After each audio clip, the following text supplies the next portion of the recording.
नमस्कार, खबरों की खबर में आपका स्वागत है। मैं हूं संकेत उपाध्याय। भारत के आस पड़ोस में कुछ ऐसी गतिविधियां हो रही हैं जिससे भारत चिंतित है। सिर्फ अपने लिए ही नहीं, उस देश के लोगों के लिए ही नहीं, लेकिन जो भारतीय उस देश में हैं उनके लिए भी। हम बात कर रहे हैं अफगानिस्तान की।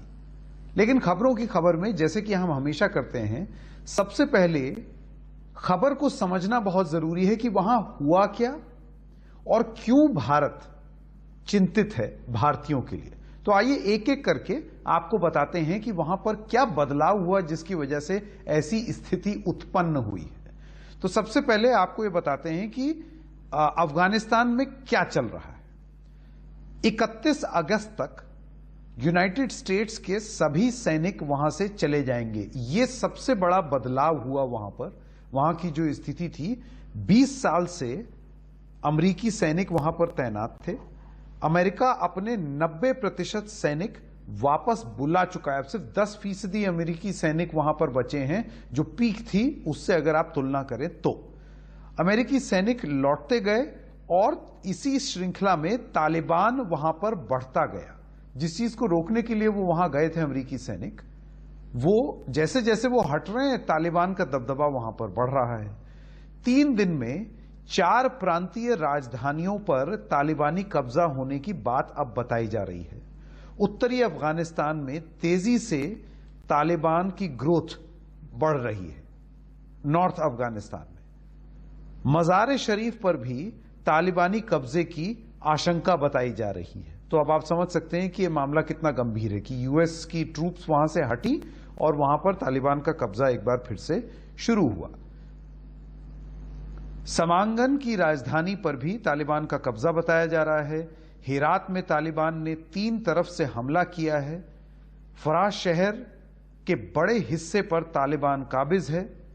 सरकार समर्थित कमांडर भी पाला बदल रहे हैं, ऐसी खबरें भी वहां पर सामने आ रही हैं। हिंसा में बड़ी तादाद में आम नागरिक मारे जा रहे हैं।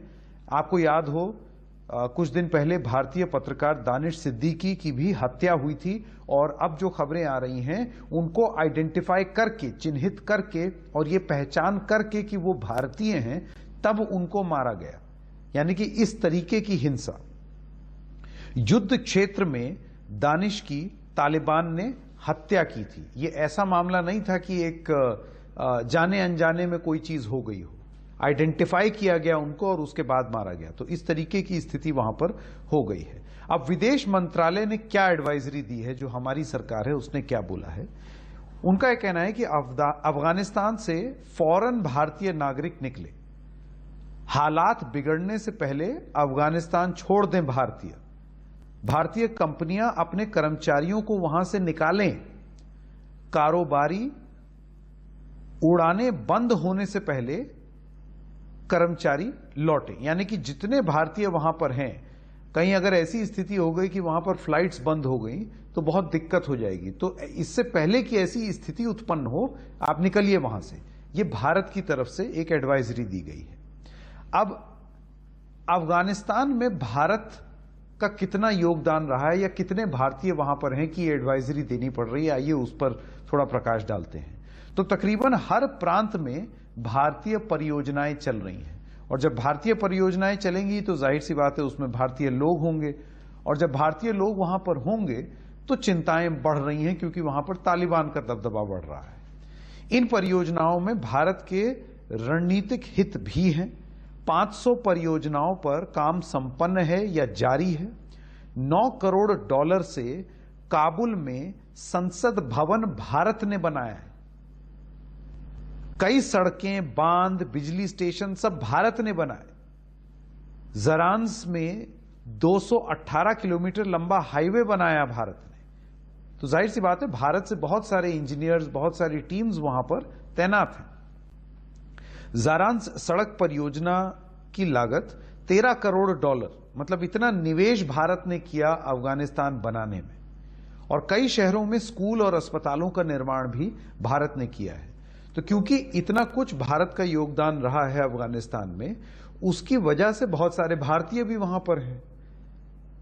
लेकिन अब एक ऐसी स्थिति हो रही है कि भारत को चिंता लग उठी है उन लोगों की जो भारतीय वहां पर इन सारी विकास कार्यों को आगे बढ़ा रहे थे। ऐसी स्थिति में भारत सरकार का यह कहना है कि निकलो वहां से, इससे साफ स्पष्ट होता है कि कहीं ना कहीं भारत मानता है इस बात को कि स्थिति अनुकूल नहीं है, स्थिति ठीक नहीं है। लेकिन इसको किया किस तरीके से जाए, आइए इस पर हम बहस करते हैं। हमारे दोनों मेहमान हमारे साथ जुड़ गए हैं। मैं स्वागत करना चाहता हूं राकेश सूद, आप पूर्व भारतीय राजदूत हैं, और डॉक्टर अखलाक उस्मानी, आप अफगान मामलों के जानकार हैं। मैं सबसे पहले एम्बेसडर सूद आपके पास आना चाहता हूं, आप अफगानिस्तान में सर्व भी कर चुके हैं। ये स्थिति इतनी विराट और इतनी चिंताजनक कैसे बन गई, और कितनी जल्दी हमको एक्शन लेना पड़ेगा अपने भारतीय निवासी जो हैं, जो वहां पर अभी कार्यरत हैं या काम कर रहे हैं, उनको वहां से निकालने में कितना टाइम फ्रेम है हमारे पास? देखिए, पहले तो आपकी ये जो एनालिसिस थी कि क्योंकि हमारे इतने वहाँ प्रोजेक्ट हैं इसलिए हमारे उतने भारतीय हैं हर प्रांत में, ये बिल्कुल गलत है। ये मैं साफ करना चाहूंगा, क्योंकि हमारे अधिकतर प्रोजेक्ट जो बड़े प्रोजेक्ट थे वो 2010-11 के अंदर समाप्त हो गए, ठीक है। और इसलिए उसके बाद से हमने कोई, पार्लियामेंट के बाद हमने कोई बड़ा प्रोजेक्ट नहीं किया। सलमा डैम का प्रोजेक्ट, जरांश दिलाराम का हाईवे का प्रोजेक्ट, पार्लियामेंट का प्रोजेक्ट, पुले खुमरी काबुल की पावर ट्रांसमिशन लाइन का प्रोजेक्ट, ये सारे प्रोजेक्ट आज से 5 साल पहले खत्म हो गए थे। उसके बाद हम जो प्रोजेक्ट कर रहे हैं वो हम छोटे प्रोजेक्ट कर रहे हैं जो हर प्रांत में हैं, और हमने करीब 400-500 ऐसे प्रोजेक्ट किए हैं। पर इसके अंदर भारतीय कंस्ट्रक्शन इंजीनियर या भारतीय कंस्ट्रक्शन वर्कर नहीं है। तो इसलिए ये आपके सुनने वालों को समझना चाहिए कि ऐसी बात नहीं है। हाँ, हमारे कॉन्सुलेट के अंदर जो लोग हैं जो इन प्रोजेक्ट्स को सुपरवाइज करते हैं, पर ये प्रोजेक्ट जो हैं वो इम्प्लीमेंट करने वाले अफगान हैं, अफगान सरकार है, अफगान कॉन्ट्रैक्टर है। तो ये एक इम्पोर्टेंट बात है।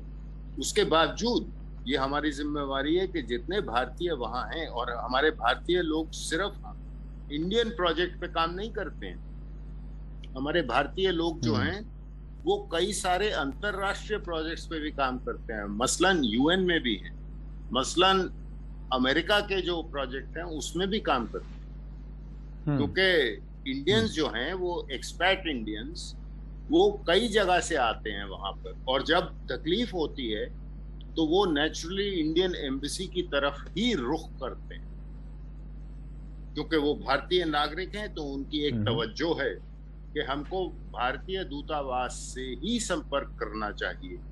तो इसलिए वो हमारी जिम्मेवारी है, चाहे वो इंडियन प्रोजेक्ट पे काम कर रहे हो, चाहे वो यूएन के प्रोजेक्ट पे काम कर रहे हो, चाहे वो ब्रिटिश या अमेरिकन प्रोजेक्ट पे काम कर रहे हो। तो इसलिए अब मुझे लगता है कि मज़ार शरीफ से भी हमने सब भारतीयों को निकाल लिया है।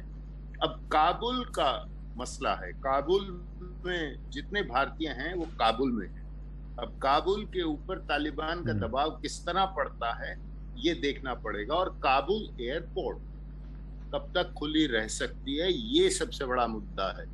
क्योंकि अगर हमने कल मज़ार शरीफ से भारतीय नागरिकों को निकाला तो वो इसलिए कि हमको लगा कि शायद जो एयरपोर्ट है वो बंद ना हो जाए, क्योंकि हाईवे जो है वो ऑलरेडी ब्लॉक हो गया है। पुले खुमरी पे तालिबान का कब्जा है।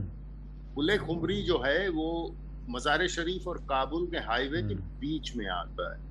तो एक तरह से काबुल का हाईवे जो नॉर्थ उत्तर की तरफ जाता है वो ब्लॉक हो गया है तालिबान के साथ, और तालिबान बहुत स्ट्रेटेजिक तरह से इसको कर रहे हैं, और वो काबुल को एक तरह से घेर रहे हैं।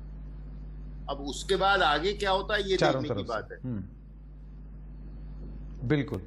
डॉक्टर उस्मानी, मैं आपके पास आना चाहता हूं। देखिए, जो सवाल मैं सूद साहब से भी पूछ रहा था, इसमें सबसे बड़ी बात अब और अहम बात यह हो जाती है भारतीय नागरिकों के दृष्टिकोण से कि हमारे पास समय कितना है, टाइम फ्रेम कितना है, और तालिबान से बात करने का कोई लाभ है अभी? क्योंकि एक विश्लेषण ये भी है कि आप उनसे लाख बात करते रहे, लेकिन जमीन पर जो वो कर रहे हैं वो बातों से सुलझाने वाली बात नहीं है। इस वजह से हमारे पास समय और भी कम है अपने लोगों को किसी भी तरीके से वापस लाने के लिए।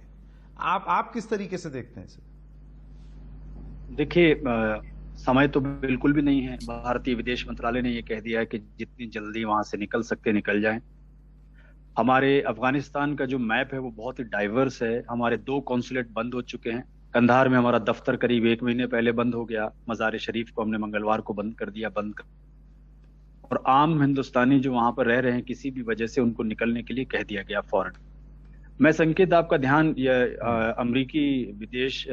अमरीकी खुफिया एजेंसी की रिपोर्ट की तरफ खींचना चाहूंगा।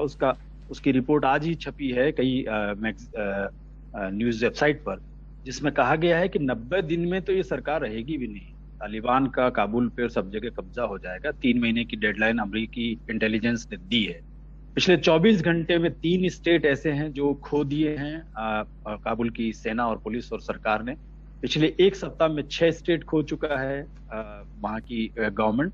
और बदख्शां, बगलान और फराह, ये 3 जो बहुत इंपॉर्टेंट राज्य थे, तीनों राज्यों को 24 घंटे के अंदर तालिबान ने उस पर कब्जा कर लिया है।